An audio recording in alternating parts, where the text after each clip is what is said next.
এখানে একটি PDF file দেখতে পাচ্ছেন। এটি যদি আমি ডিটেলস অপশনে যাই তাহলে দেখবেন এইখানে কত এমবি রয়েছে।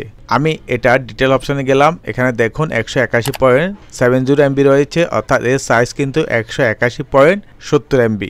এটিকে আমি এখন কম্প্রেস করে ছোট করব। আসসালামু আলাইকুম ভিউয়ার্স, আর একটা নতুন ভিডিও আপনাদের সাথে শেয়ার করতে হাজির হলাম।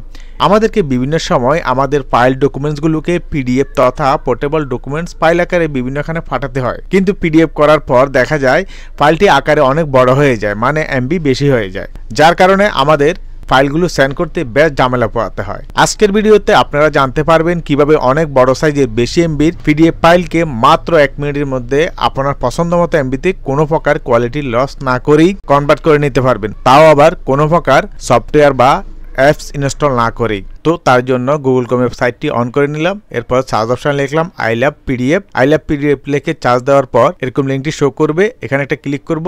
তারপর এখান থেকে দেখুন কম্প্রেস নামে একটি অপশন শো করছে, জাস্ট এখানে ক্লিক করব। তারপরে সিলেক্ট পিডিএফ ফাইল, জাস্ট এখানে একটা ক্লিক করব।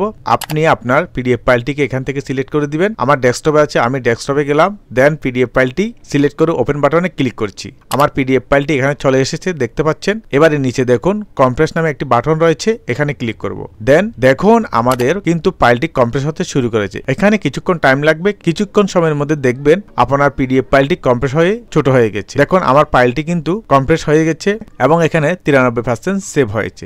181.70 এমবি থেকে মাত্র 14.45 এমবিতে চলে এসেছে এবং অটোমেটিক ভাবে এখানে কিন্তু ফাইলটি ডাউনলোড হয়ে গেছে। আমি জাস্ট এখান থেকে যদি ফাইলটিকে ওপেন করি তাহলে দেখুন এই ফাইলটি আমার এখানে চলে এসেছে এবং অটোমেটিক ভাবে কিন্তু এখানে ডাউনলোড হয়ে গেছে এবং কোয়ালিটিও কিন্তু সম্পূর্ণ বজায় রয়েছে। আই হোপ ভিডিওটি দেখে আপনারা বুঝতে পেরেছেন কিভাবে কোয়ালিটি বজায় রেখে পিডিএফ ফাইলকে কম্প্রেস করতে হয়। এর থেকেও যদি সাইজ কমাতে চান তাহলে কম্প্রেস করা ফাইলটিকে আবারও কম্প্রেস করতে দিবেন, তাহলে দেখবেন এটিকে আবারও কম্প্রেস করে আপনাকে কম সাইজে তৈরি করে দিয়েছে। পরবর্তীতে কোনো ভিডিওতে আবার দেখা হবে ইনশাআল্লাহ। সে পর্যন্ত সকলে ভালো থাকুন, সুস্থ থাকুন, আল্লাহ হাফেজ।